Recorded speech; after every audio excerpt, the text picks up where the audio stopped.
Hello friends, welcome to Shri Digambar Institute of Technology, Dausa. Myself Reena Jarwal from Electronics and Communication Department. Today I discuss about the topic of characteristic of logic family, RTL, DTL and ECL. So start करते हैं. First of all, characteristic. So generally number of characteristic are introduced in logic family. So one by one हम सबके बारे में study करेंगे. First, fan in. So generally जो fan in है वो लॉजिक फैमिली का एक इम्पॉर्टेंट कैरेक्टरिस्टिक है. इसमें क्या होता है, जो गेट होता है वो नंबर ऑफ इनपुट्स को ईजीली प्रॉपरली हैंडल करता है without disturbing the output level. So we can say that the number of input that the gate can handle properly without disturbing the output level is known as fan in. Second is fan out, that is the number of input that can driven simultaneously by the output without disturbing the output level. Means जब number of inputs हमारे drive हो output के through, लेकिन उसकी वजह से उसके output level पर कोई डिस्टर्बेंस क्रिएट नहीं हो, that is fan out. And third is noise immunity. And the noise immunity is the ability of the logic circuit to tolerate the noise voltage. Means noise immunity logic circuit की ability को represent करता है, जिसके through ये पता लगता है कि वो कितने नॉइज़ वोल्टेज को टॉलरेट कर रहा है. मींस उसकी एबिलिटी कितनी है किसी भी नॉइज़ वोल्टेज को टॉलरेट करने की. So it is the ability of the logic circuit to tolerate the noise voltage. आगे बात करते हैं नॉइज़ मार्जिन की. So generally the quantity measure of noise immunity is called noise margin. Means जो noise immunity की quantity को measure करता है, that is noise margin. Then आता है propagation delay. So the propagation delay of the gate is the average transition delay time for the signal for propagate from input to output. Means किसी भी signal को input से output की तरफ travel करने में, प्रोपगेट करने पर जो एवरेज डिले टाइम लगता है, that is the propagation delay of the gate. Next, threshold voltage. So the voltage at which the circuit change from one state to another state. Means वो voltage level जिस पर हमारा circuit एक state से दूसरे state में change हो जाए, that is threshold voltage. These are some characteristics of logic family. Next है हमारे पास ऑपरेटिंग स्पीड. ये भी एक इम्पॉर्टेंट लॉजिक फैमिली का एक इम्पॉर्टेंट कैरेक्टरिस्टिक है. Generally in this the speed of operation of the logic gate is the time that elapses between giving input and getting output. So हम क्या कह सकते हैं, जो स्पीड है किसी भी ऑपरेशन की लॉजिक गेट में, so generally we can say that the speed of the operation of the logic gate is the time that elapses between giving input and getting output. Means generally basic सी बात है, जो speed है किसी भी speed particular time में किसी भी लॉजिक गेट में ऑपरेशन परफॉर्म करने में जितना भी स्पीड लग रहा है, जो हमारे इनपुट देने से लेके आउटपुट लेने तक की जो भी स्पीड होगी proper, that is operating speed. Power dissipation is the power that is needed by the logical circuit. Means जो भी लॉजिकल सर्किट है उसको कितने पावर की नीड है, that is generalised as power dissipation. आगे बात करते हैं RTL। हम TTL के बारे में ऑलरेडी पढ़ चुके हैं, आज हम पढ़ेंगे RTL के बारे में। सो जो RTL है उसको जनरली रजिस्टर ट्रांजिस्टर लॉजिक के थ्रू डिफाइन किया जाता है। अब बात आती है रजिस्टर ट्रांजिस्टर लॉजिक है क्या।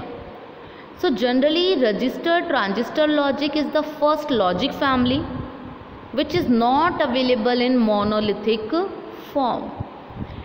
लॉजिक फैमिली की जो फर्स्ट लॉजिक फैमिली है that is RTL, that is register transistor logic, and ये मोनोलिथिक फॉर्म में अवेलेबल नहीं है। जो बेसिक सर्किट होता है RTL लॉजिक फैमिली का वो नॉर बेस्ड होता है, and in this each input is associated with one register and one transistor. Means हर एक इनपुट एक रजिस्टर और एक ट्रांजिस्टर के थ्रू एसोसिएट होता है। सो बेसिकली हम कह सकते हैं कि RTL फर्स्ट लॉजिक फैमिली है जिसको रजिस्टर ट्रांजिस्टर लॉजिक कहा जाता है। जनरली इसका जो बेसिक सर्किट होता है वो नॉर गेट पे बेस्ड होता है, एंड इसमें हर एक इनपुट एक पर्टिकुलर ट्रांजिस्टर और एक रजिस्टर पर बेस्ड होता है। इसके अंदर क्या होता है, जो कलेक्टर होता है किसी भी ट्रांजिस्टर का जो हमने यूज़ किया जनरली, वो आउटपुट के साथ टाइड होता है, and the voltage level for the circuit are 0.2 volt for low level and 1 to 3.6 volt for high level. ये जनरली एक वोल्टेज लेवल को रिप्रेजेंट कर रहे हैं यहाँ पर कि अगर लो लेवल है तो हमारे पास 0.2 वोल्ट होगा हमारे पास, एंड अगर हाई लेवल है तो वोल्टेज का लेवल होगा 1 से 3.6 वोल्ट के approx. And basically in this collector of the transistor are tied together at the output. आगे बात करते हैं इसके सर्किट डायग्राम की। सो सर्किट डायग्राम में मैंने जैसा अभी बोला आपको कि हर एक इनपुट एक रजिस्टर और एक ट्रांजिस्टर्स के साथ एसोसिएट होगा। सो यहाँ पर X और Y दो इनपुट की तरफ वर्क कर रहे हैं, तो आपको भी दिखाई दे रहा होगा X रजिस्टर R1 और ट्रांजिस्टर Q1 के थ्रू एसोसिएट है, and input Y register R2 और ट्रांजिस्टर Q2 के थ्रू एसोसिएट है। एंड ये जो ऑपरेशन परफॉर्म करेगा जनरली नॉर ऑपरेशन परफॉर्म करेगा, जबकि हमें पता है कि नॉर ऑपरेशन में क्या होता है A + B। सो आगे देखते हैं। सो जनरली इसमें क्या होगा, जब X और Y वहाँ पर जो इनपुट लिए हैं अगर वो दोनों ज़ीरो हुए तो हमारे पास जो आउटपुट होगा वो हाई आएगा। अदरवाइज एक भी इनपुट हाई होने पर आउटपुट हमें कम्प्लीटली ज़ीरो ऑब्टेन्ड होगा। वैसे मैं आपको एक करके दिखा देती हूँ। जैसे फॉर एग्जांपल X हमने ज़ीरो लिया और Y भी हमने लिया ज़ीरो। 0 + 0 क्या होता है 0, एंड इसका बार करेंगे तो क्या हो गया 1। तो ये परफॉर्म क्या करता है A + B bar. So that's why output is generated as 1 for low level, and if any input is high then output is completely 0. So working देखते हैं इसकी। अगर हमारे पास कोई भी इनपुट हाई है then the corresponding transistor is driven into saturation region and the output goes low. Means अगर हमारे पास, जैसा कि हमने ट्रूथ टेबल से भी देख लिया कि अगर हमारे पास कोई भी दोनों इनपुट में से कोई भी एक इनपुट भी अगर हाई हो गया तो हमारा जो ट्रांजिस्टर होगा उस इनपुट पे जो भी बेस ट्रांजिस्टर होगा वो ट्रांजिस्टर सैचुरेशन रीजन में ड्राइव होने लगेगा, जिसकी वजह से हमारा आउटपुट क्या होगा लो हो जाएगा। एंड अगर हमारे पास इनपुट लो हुए तो हमारा जो ट्रांजिस्टर होगा वो कट ऑफ स्टेट में ड्राइव करेगा, एंड उसकी वजह से हमारा जो आउटपुट होगा सर्किट का वो कम्प्लीटली हाई होने लगेगा। सो बेसिकली आपको ये याद रखना है कि RTL में नॉर गेट का ऑपरेशन परफॉर्म किया जाता है। आगे बात करते हैं इसके कैरेक्टरिस्टिक की। So first characteristic is that इसका जो फैन आउट होता है वो 5 होता है। प्रोपगेशन डिले जो होता है वो 25 नैनोसेकेंड होता है। पावर डिसिपेशन 12 मिलीवोल्ट होता है, sorry milliwatt, and noise margin is 0.4 volt होता है। एंड इसकी जो नॉइज़ इम्यूनिटी होती है बहुत पुअर होती है, एंड स्पीड भी इसकी लो होती है। So these are the characteristic of register transistor logic. आगे बात करते हैं डायोड ट्रांजिस्टर लॉजिक के. So diode transistor logic was first commercial available IC logic family in 53/73 series. में जनरली ये फर्स्ट कमर्शियल IC थी किसी भी लॉजिक फैमिली की. सो जनरली इसकी जो सीरीज़ थी या तो वो ऑलमोस्ट 53 की डिजिट से स्टार्ट थी या फिर 73 की. इसका जो बेसिक सर्किट होता है, जैसे RTL में नॉर गेट का ऑपरेशन परफॉर्म कर रहा था, इसका बेसिक सर्किट नैंड गेट का ऑपरेशन परफॉर्म करता है. वहाँ पर अगर आपने ध्यान दिया हो तो RTL में हर एक इनपुट एक रजिस्टर और एक ट्रांजिस्टर से एसोसिएट हो रहा था. DTL में हर एक इनपुट एक डायोड से एसोसिएट होता है. एंड जनरली जब उस डायोड के साथ कोई रजिस्टर है और वो वर्क कर रहा है उसके साथ, तो वो एक एंड गेट के ऑपरेशन को परफॉर्म करता है. एंड जो ट्रांजिस्टर होता है वो नॉर गेट के ऑपरेशन की सर्विस प्रोवाइड करवाता है. So basically we can say that कि DTL was first commercial available IC that is started from 53 and 73 series, and the basic circuit of DTL is performed NAND operation, and in this each input is associated with one diode, and the diode and register form an AND gate, and the transistor services as NOR gate. तो आपको याद जो रखना है वो ये रखना है कि जो DTL ऑपरेशन परफॉर्म करता है वो NAND गेट करता है, और जो डायोड वहाँ लगा होता है अगर उसका रजिस्टर के साथ कोई भी सर्विस वो प्रोवाइड करवा रहा है तो वो एंड गेट के ऑपरेशन को परफॉर्म करके देता है. ये इसका सर्किटरी डायग्राम है, तो आप लोग देख सकते हैं. मैंने जैसा बोला कि हर एक इनपुट एक डायोड के साथ एसोसिएट होगा. तो यहाँ पर देखिए ये दोनों इनपुट एक इंडिविजुअल डायोड के साथ एसोसिएट हो रहे हैं.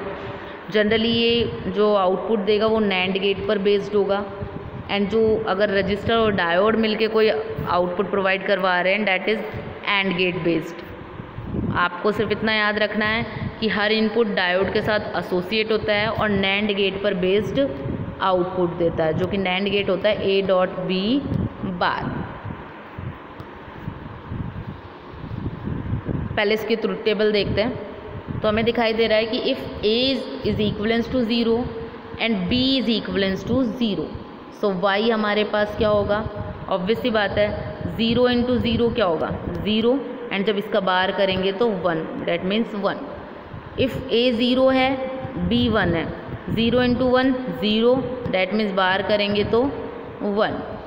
इफ़ A 1 है B 0 है, 1 इंटू 0 0, 0 का बार करेंगे that means 1. And if A 1 है और B भी 1 है, 1 इंटू 1 1, एंड इसका बार करेंगे तो आउटपुट क्या आएगा 0 आएगा. सो बेसिकली हम क्या कह सकते हैं कि जनरली अगर एक भी इनपुट हमारे पास लो है तो आउटपुट हमारे पास क्या आएगा, हाई आएगा. ठीक है, आगे बात करते हैं इसकी वर्किंग की. मैंने जैसे बताया कि अगर एक भी इनपुट अगर हमारे पास लो है तो आउटपुट हाई आएगा. So if any input is low, the corresponding diode conduct current through VCC and register into the input node. Means जो कॉरस्पॉन्ड अगर इनपुट लो है तो हमारे पास जो डायोड कनेक्ट होगा जिस भी इनपुट से, जैसे A इनपुट है, A इनपुट से D1 डायोड कनेक्टेड था, तो वो क्या करेगा, एक करंट को कंडक्ट करना स्टार्ट करेगा, और वो करंट कहाँ कंडक्ट होगी, through VCC and register into the input node. Means VCC और रजिस्टर जो भी इनपुट नोड पे जो भी रजिस्टर लगा हुआ है जनरली उसके थ्रू कंडक्ट होगी. And the voltage at point P is equals to the input voltage plus diode drop. यानी कि पॉजिटिव जो ड्रॉप होगा वो जनरली हम ये कह सकते हैं कि जो वोल्टेज होगा P पॉइंट पर वो इनपुट वोल्टेज के इक्विवेलेंट होगा. जैसा कि मैं आपको एक बार बता देती हूँ.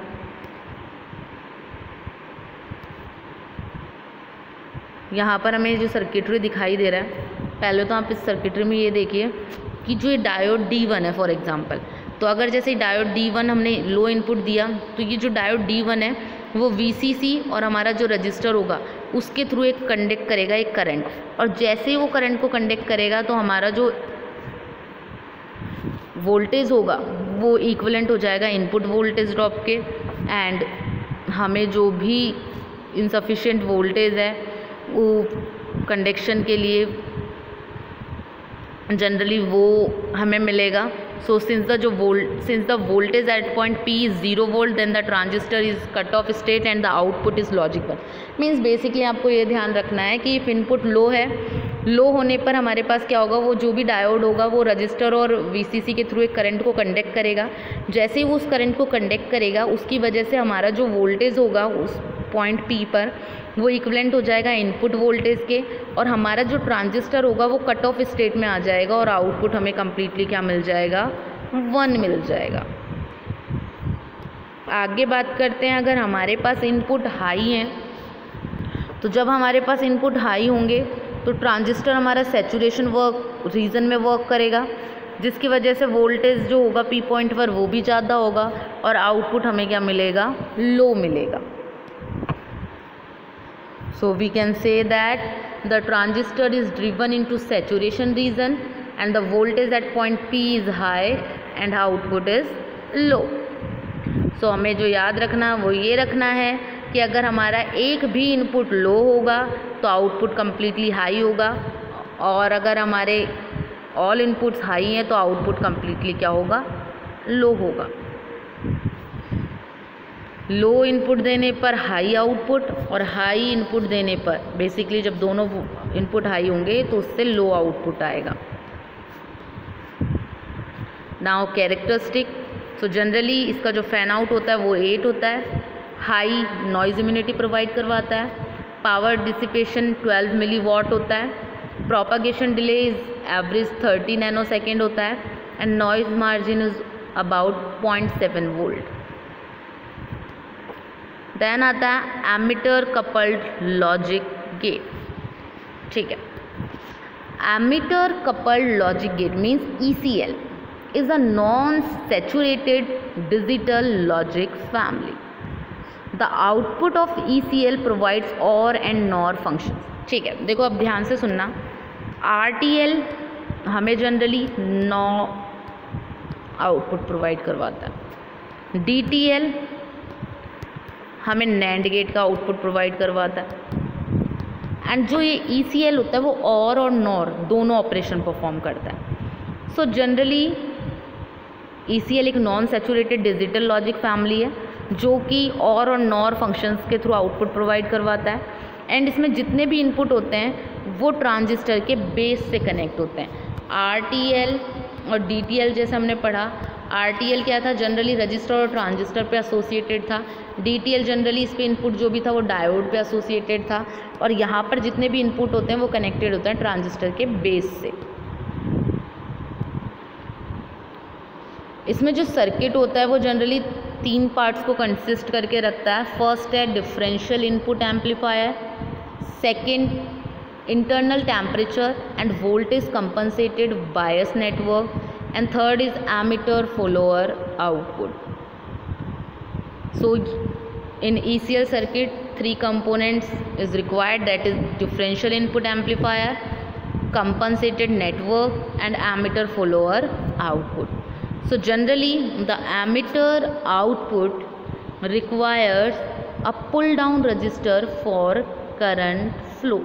मीन्स जो एमीटर का आउटपुट होता है, एमीटर आउटपुट जो होता है वो जनरली पुल डाउन रजिस्टर की रिक्वायरमेंट रखता है करंट के फ्लो के लिए. In this logic family we consider the logic 0 as -1.6 volt and logic 1 as -0.8 volt. आपको जो ध्यान रखना है वो मैं आपको क्लियर बता देती हूँ. जो सर्किट है वो 3 पार्ट्स में combined as, that is differential input amplifier, internal temperature and voltage compensated bias network and emitter follower output. इसमें जो emitter output होता है वो पुल डाउन रजिस्टर की नीड रखता है करंट फ्लो के लिए. एंड इसमें जो इस लॉजिक फैमिली में जनरली लॉजिक 0 के लिए -1.6 वोल्ट कंसीडर करते हैं वोल्टेज हम, और लॉजिक 1 के लिए हम -0.8 वोल्टेज कंसीडर करके रखते हैं. आगे बात करते हैं इसके सर्किट डायग्राम की। सो सर्किट डायग्राम में आपको मैं दिखाई दे ही रहा है कि each input is connected with the transistor base. So ECL में ये चीज़ ध्यान रखना कि जो भी इनपुट दे रहे हैं वो ट्रांजिस्टर के बेस से कनेक्टेड होगा, and this is the complete circuitry diagram of ECL। आगे बात करते हैं इसके ट्रुथ टेबल की। मैंने जैसा बताया ये और नॉर दोनों ऑपरेशन परफॉर्म करता है।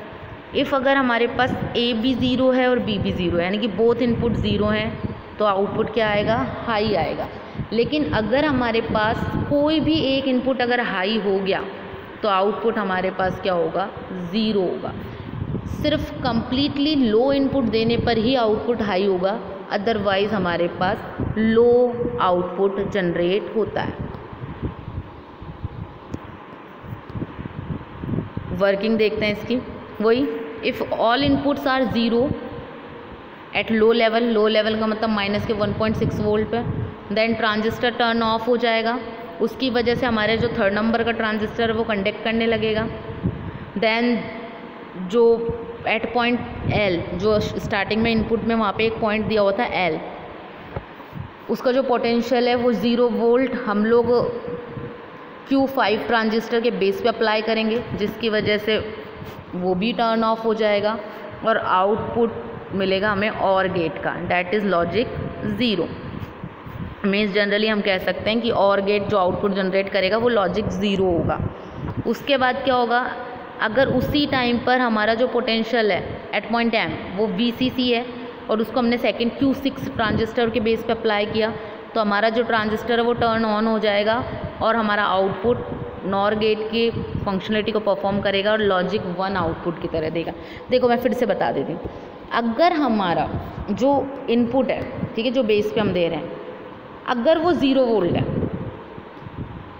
इफ़ इनपुट 0 वोल्ट दिया हमने, तो जो हमारा बेस पे कनेक्ट, जो भी ट्रांजिस्टर का बेस है वो कनेक्ट है, यानी 0 वोल्ट लेगा। वो जैसे वो 0 वोल्ट लेगा उस टाइम पे हमारा जो ट्रांजिस्टर होगा वो ऑफ हो जाएगा, और ऑफ होने की वजह से वो और गेट की फंक्शनलिटी को परफॉर्म करेगा और 0 आउटपुट प्रोड्यूस कर देगा। लेकिन अगर हमारा उसी टाइम पर जो पोटेंशियल है वो VCC है और उसको हमने Q6 ट्रांजिस्टर पर अप्लाई कर दिया, यानी उसके बेस पर अप्लाई कर दिया, तो हमारा ट्रांजिस्टर ऑन हो जाएगा और वो नॉर गेट की तरह परफॉर्म करेगा और हमें आउटपुट में क्या मिलेगा? 1। बेसिक सी नीड याद रखना, 0 पर और गेट की फंक्शनलिटी परफॉर्म करेगा और VCC पर नॉर गेट की फंक्शनलिटी परफॉर्म करेगा। देखिए यहाँ पर जैसा नॉर गेट में हमें पता ही है कि जैसे 0 + 0 हमारे पास 0 होता है, उसका बाहर करेंगे 1, यानी कि कम्प्लीटली लो इनपुट देने पर हमारे पास आउटपुट हाई आता है, अदरवाइज लो ही आता है। तो यहाँ पर दिया हुआ है, तीनों कंडीशन बताइए, A 0 हो, B 0 हो, दूसरी कंडीशन में A 0 B 1 हो, थर्ड A 1 B 0 जो भी है। सो generally the corresponding transistor is turn on in this condition and Q3 transistor is turned off because its voltage need जो कि 0.6 वोल्ट है, इस 0.6 वोल्ट कम से कम इस वोल्टेज पर ही हमारा कंडक्शन ऑन होगा, and input of -0.8 volt causes the transistor to conduct and apply -1.6 volt on the remaining emitters. So generally जो याद रखना है आपको, क्या रखना है, that is the corresponding transistor is turned on and Q3 is turned off because of its voltage needs at least 0.6 volt start the conduction, and input of -0.8 volt causes the transistor to conduct and apply -1.6 volt on the remaining ammeter.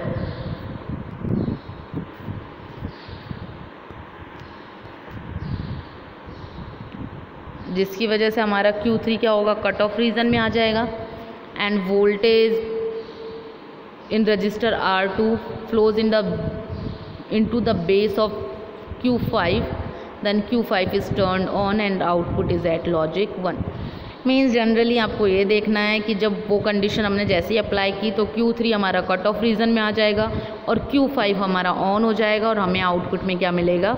1 मिलेगा, ठीक है। And अगर हमारा उसी time पर point M पर voltage 0 volt है और उसको बेस पे अप्लाई करते हैं, सो हमारा जो Q6 ट्रांजिस्टर है वो ऑफ हो जाएगा और नॉर का आउटपुट 0 हो जाएगा। So we can say that at the same time at point M the voltage is 0 volt is applied to the base of the transistor Q6 and it is to be turned off, so the NOR output is logic 0. Now characteristic, the propagation delay is very low, that is less than 1 nanosecond. ECL is the fastest logic family and ECL circuit usually operate with negative supply, means ये generally -1.6 volt, -0.8 volt, means हम generally जो voltage apply कर रहे थे वो that is negative था वो voltage, तो हम कह सकते हैं कि जो ECL सर्किट है वो नेगेटिव सप्लाई से ही ऑपरेट किया जाता है। आगे हम बात करते हैं कि ECL जनरली सबसे फास्टेस्ट लॉजिक फैमिली है। सो अगर हम तीनों में से कंपेयर करें RTL, DTL एंड ECL, तो इन तीनों में जो सबसे ज़्यादा फास्टेस्ट लॉजिक फैमिली है डैट इज़ ECL। सो बाकी की लॉजिक फैमिली के बारे में हम लोग नेक्स्ट क्लास में डिस्कस करेंगे। एंड किसी को भी कोई दिक्कत हो, इफ़ अगर वो कॉलेज के स्टूडेंट्स हैं देन गूगल क्लासरूम पर पूछ सकते हैं। इफ़ किसी और इंस्टीट्यूशन के स्टूडेंट्स हैं या कोई भी जो वीडियो देख रहा है उनको कोई भी दिक्कत है तो वो कमेंट सेक्शन में अपनी क्वेरी पूछ सकते हैं। Thank you.